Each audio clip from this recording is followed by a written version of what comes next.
मित्रों, नमस्कार।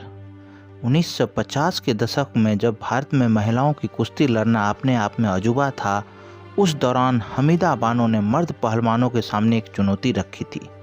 32 वर्षीय इस महिला पहलवान ने मर्द पहलवानों के सामने एक चुनौती रखते हुए कहा, जो मुझे दंगल में हरा देगा वो मुझसे शादी कर सकता है। इसी तरह की चुनौती में वो फरवरी 1954 में से 2 मर्द पहलवान चैंपियन को पहले ही हरा चुकी थी, जिनमें से एक पटियाला से था और दूसरा कोलकाता से। उसी साल मई में अपने तीसरे दंगल के लिए वो बड़ौदा की यात्रा पर निकली थी। उनके दौरे ने शहर में एक सनसनी पैदा कर दी थी। बड़ौदा के रहने वाले और खो खो के पुरस्कृत खिलाड़ी 80 साल के सुधीर परब उस समय स्कूल में पढ़ते थे। उन्होंने एक इंटरव्यू में बताया कि मुझे याद है कि यह दंगल लोगों के लिए काफ़ी आकर्षक था। किसी ने इस तरह की कुश्ती के बारे में सुना ही नहीं था। कुश्ती देखने के लिए बैठने की व्यवस्था प्राचीन यूनानी लड़ाइयों की तर्ज पर हुई थी, लेकिन हमीदा बानो की दर्शकों की जिज्ञासा को ख़त्म करने में कुछ ही सेकेंड लगे। समाचार एजेंसी एपी की उस समय की रिपोर्ट के अनुसार यह मुकाबला महज 1 मिनट और 34 सेकेंड तक चला। हमीदा बानो ने बाबा पहलवान को चित कर दिया। रेफरी ने पहलवान को हमीदा से शादी की संभावना से बाहर घोषित कर दिया। इसी के साथ हमीदा बानो के दांव पेच के शिकार बाबा पहलवान ने तुरंत घोषणा कर दी कि ये उनका आखिरी मैच था। बाद में भारत की पहली महिला पेशेवर पहलवान के तौर पर मशहूर होने वाली हमीदा बानो अपनी दिलेरी से देश की उन पारंपरिक कहानियों की उलट रही थी जिनमें महिलाओं को कमज़ोर समझा जाता था।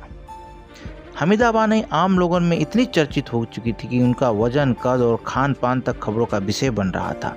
उस समय की रिपोर्ट के मुताबिक उनका वजन 107 किलो था और कद 5 फुट 3 इंच था। उनकी रोजाना की खुराक में 5.5 किलो दूध, 3.25 किलो सूप, 4 पॉइंट यानी कि 2.25 लीटर फलों का जूस, 1 मुर्गा, लगभग 1 किलो मटन, 450 ग्राम मक्खन, 6 अंडे, लगभग 1 किलो बादाम, 2 बड़ी रोटियां और 2 बिरयानी की प्लेटें शामिल हुआ करती थी। खबरों में यह भी बताया गया था कि वो एक दिन में 9 घंटे सोती थी और 6 घंटे व्यायाम करती थी। उन्हें अलीगढ़ की अमेजॉन कहा जाने लगा। हमीदा मिर्ज़ापुर में पैदा हुई थी और सलाम नाम के एक पहलवान की उस्तादी में कुश्ती के ट्रेनिंग के लिए अलीगढ़ चली आई थी। उनकी प्रशंसा में एक कॉलम लिखने वाले एक लेखक ने 1950 के दशक में लिखा है कि अलीगढ़ की अमेजॉन पर एक नज़र डालना आपकी रीढ़ की हड्डी को कपाने वाला ही काफ़ी था। सन 1950 के दशक तक वो अपने उत्कर्ष पर पहुंच चुकी थी। 1954 में ही अपने चैलेंज के दिनों में उन्होंने दावा किया था कि वो अब तक अपने सभी 320 दंगल जीत चुकी है। उनकी शोहरत उस समय के लेखों में साफ नजर आती थी। वहीं कोई अफसाना लिखने वाले भी अपने पात्रों की ताकत की तुलना हमीदा बानो से किया करते थे। 1954 में लोग बहुत पुरातन पंथी थे। लोग ये मानने को तैयार ही नहीं होते थे कि ऐसी कुश्ती हो सकती है। शहर में आने की घोषणा तांगों और लोडियों पर बने बैनर और पोस्टर लगा कर दी जाती थी और ऐसे फिल्मों के जैसे फिल्मों के लिए प्रचार किया जा रहा हो। शुरुआत में छोटे गामा पहलवान से लड़ने वाली थी, जो कि लाहौर में मशहूर गामा पहलवान के नाम से जोड़े जाते थे और जिन्हें महाराजाओं का संरक्षण प्राप्त था। लेकिन छोटे गामा पहलवान ने अंतिम समय में हमीदा बानो से कुश्ती लड़ने से इनकार कर दिया था। उन्होंने कहा था कि वो महिला के साथ कुश्ती नहीं लड़ेंगे। कुछ पहलवान के लिए महिलाओं से कुश्ती लड़ना शर्म की बात थी। वहीं बहुत से लोग इस बात से गुस्से में थे कि एक औरत मर्दों को जनता के बीच ललकार रही है और उन्हें पराजित कर देती है।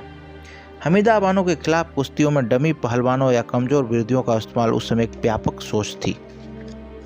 हमीदा की शोहरत के बारे में बात करते हुए एक पत्रकार महेश्वर दयाल ने अपने 1987 की किताब आलम से इंतखाब में लिखते हैं कि उन्होंने यूपी और पंजाब में कई बड़ी कुश्तियाँ लड़ी थी और दूर दराज से लोग उन्हें और उनकी कुश्ती देखने के लिए आते थे। वो लिखते हैं कि वो बिल्कुल मर्द पहलवानों की तरह लड़ती थी। हालांकि कुछ लोगों को ये कहना था कि हमीदा बानो और मर्द पहलवान का आपस में खुफिया समझौता हो जाता था और वो जानबूझकर हमीदा बानो से हार जाते थे। हमीदा बानो के बारे में और जानने के लिए हमने उनके नज़दीकी रिश्तेदारों और जानने वालों को तलाश किया जो अब देश दुनिया में विभिन्न कोनों में रहते हैं। उनसे बातचीत में ये पता चला कि हमीदा बानो को यूरोप जाने का ऐलान उनकी कुश्ती के करियर के पतन का कारण बना। हमीदा के पोते फिरोज शेख जो अब सऊदी अरब में रहते हैं, वो बताते हैं कि मुंबई में एक विदेशी महिला उनसे कुश्ती लड़ने आई थी और वो दादी से हार गई और उनसे प्रभावित होकर उन्होंने यूरोप ले जाना चाहती थी, लेकिन उनके ट्रेनर सलाम पहलवान को ये बात मंजूर नहीं था। वो कहते हैं कि उन्हें रोकने के लिए सलाम पहलवान ने लाठियों से मारा, उनके हाथ पैर तोड़ दिए थे।